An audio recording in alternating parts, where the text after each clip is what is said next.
Palo ya badudi ba Afrika Borwa e tswela pele e a gola ka dinako tše dingwe e feta le kgolo ya ikonomi go ya ka ba dipalopalo Afrika Borwa tekano ya palo ya setshaba ka ngwaga wa 1996 le mo lebakeng le e šupa gore palo ya godimo ya badudi ke baswa batlankedi ba re ge batho ba bantši ba kgona go hwetša dihlare tšeo di phološago maphelo a bona bjalo ka di-ARVs maphelo a batho a kaonafetše le thari e atile gape batho ba bantši ba phela nako e telele go sa le bjalo Gauteng e na le badudi ba bantši go feta diprofense tše dingwe mo nageng go a latela KwaZulu-Natal le Western Cape.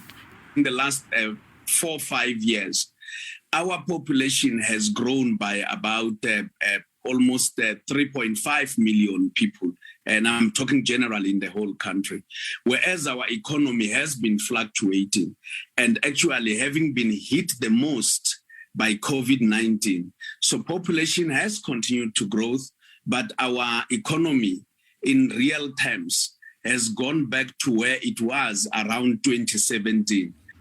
Tshedimošo yeo e kgobokeditšwego malebana le go bala setšhaba e thuša go hlahla batho ba rerago melao go rulaganya le go tšea diphetho tša go aba ditirelo tše kaone ditšhabeng.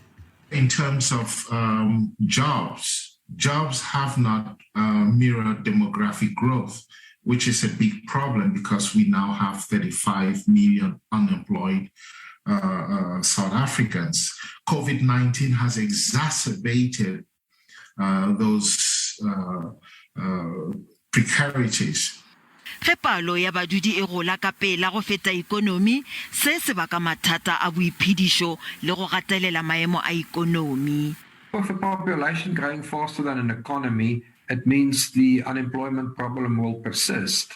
An economy must grow faster than the population to create jobs for the new entrants to the labor market, but also to make inroads in existing unemployment figures. Ditsebi di re ge Afrika Borwa e na le palo ya godimo ya baswa naga e swanetše go tšea sebaka se go kaonafatša le go ba nea thuto ya maemo a godimo le tsebo ya maleba go godiša ikonomi.